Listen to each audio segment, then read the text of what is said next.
Selamat pagi anak-anak, bertemu lagi dalam pelajaran agama Katolik hari ini dengan tema tanda salib. Pelajaran ini untuk semester 2. Kemarin semester 1 kita sudah lewati bersama. Baik anak-anak, pada pertemuan kali ini Ibu mau menjelaskan bagaimana membuat tanda salib yang benar dan tanda salib itu digunakan pada saat apa saja. Sebelum memulai pelajaran kita pada hari ini, marilah kita membuka kegiatan kita ini dengan doa. Kita katup tangan, tutup mata. Marilah kita menyiapkan hati kita untuk berdoa. Dalam nama Bapa dan Putra dan Roh Kudus. Amin. Tuhan, kami berterima kasih kepadamu karena Engkau rela wafat dan menderita di kayu salib untuk menebus dosa semua orang. Doa ini kami sampaikan kepadamu lewat perantaraan Kristus Tuhan kami. Amin. Dalam nama Bapa dan Putra dan Roh Kudus. Amin. Baik anak-anak, sekarang kita mendengarkan penjelasan tentang doa tanda salib. Doa tanda salib digunakan untuk membuka dan menutup doa. Sebelum memulai doa dan sesudah berdoa, itu gunakan tanda salib. Pada saat pertengahan doa, pada saat kita mendengarkan, kita kembali melihat di gereja, biasanya pada saat orang tua kita menerima tubuh dan darah Kristus, mereka dengan tangan terkatup membuat tanda salib. Itu hal yang salah. Doa tanda salib itu hanya digunakan pada saat membuka dan menutup doa.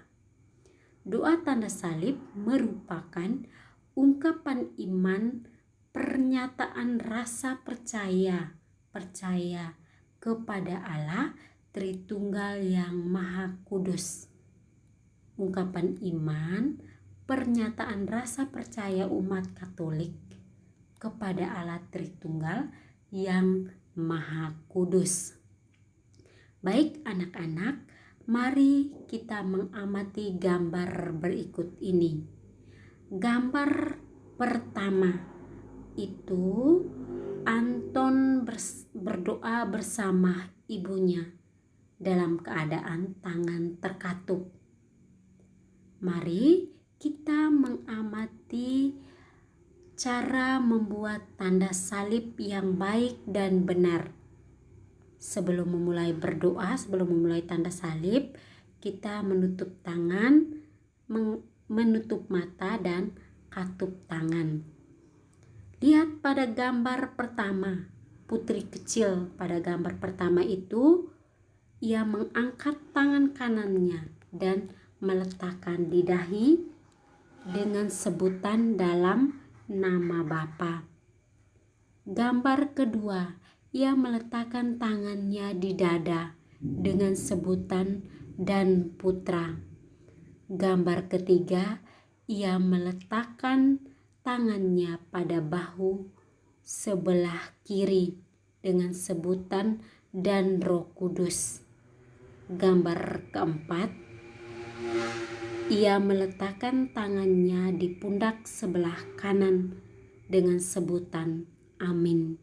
Dan gambar terakhir, ia kembali mengkatup tangan untuk melanjutkan doanya.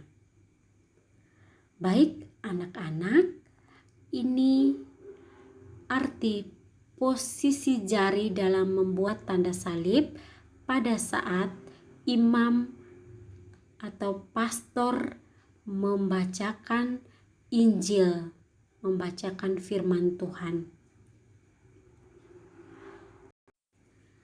Tanda salib yang dimaksudkan di sini adalah pada saat pastor mengungkapkan, inilah Injil Tuhan kita Yesus Kristus menurut Yohanes misalnya. Umat menjawab, dimuliakanlah Tuhan sambil memberi tanda salib pada dahi, bibir, dan dada. Itu artinya tanda salib yang kita buat pada dahi artinya melalui pikiran saya percaya. Tanda salib yang kita buat pada bibir artinya melalui mulutku saya mewartakan. Tanda salib yang kita buat pada dada artinya dalam hatiku saya simpan sabda Tuhan. Mulut tadi digunakan untuk mewartakan, berarti mewartakan hal-hal yang benar dan baik. Mulut itu digunakan untuk berbicara yang baik, tidak boleh maki, tidak boleh berbohong, dan tidak boleh menggunakan mulut itu untuk hal-hal yang tidak baik. Tanda salib tadi dibuat juga pada dada untuk simpan sabda Tuhan. Selalu ingat sabda Tuhan di dalam hati kita. Baik anak-anak, selanjutnya ungkapan tersebut, ungkapan tanda salib tadi memuliakan Allah Tritunggal. Membuat tanda salib juga mengenangkan cinta Yesus. Demi cintanya kepada Allah dan manusia, Yesus rela wafat di salib. Yesus wafat di kayu salib untuk menebus dosa manusia. Dengan kematiannya, kita memperoleh keselamatan secara cuma-cuma karena kemurahan Allah. Mari kita mendengarkan cerita tentang Yesus disalibkan. Kita lihat pada gambar pertama, Yesus dijatuhi hukuman mati. Yesus dibawa kepada Pilatus, padahal Yesus tidak ada salah, tetapi dia dirajam hukuman mati. Yesus pun disuruh memanggul salib. Itu kita lihat pada gambar yang kedua. Yesus jatuh saat memikul salib karena terlalu berat dosa-dosa yang kita lakukan.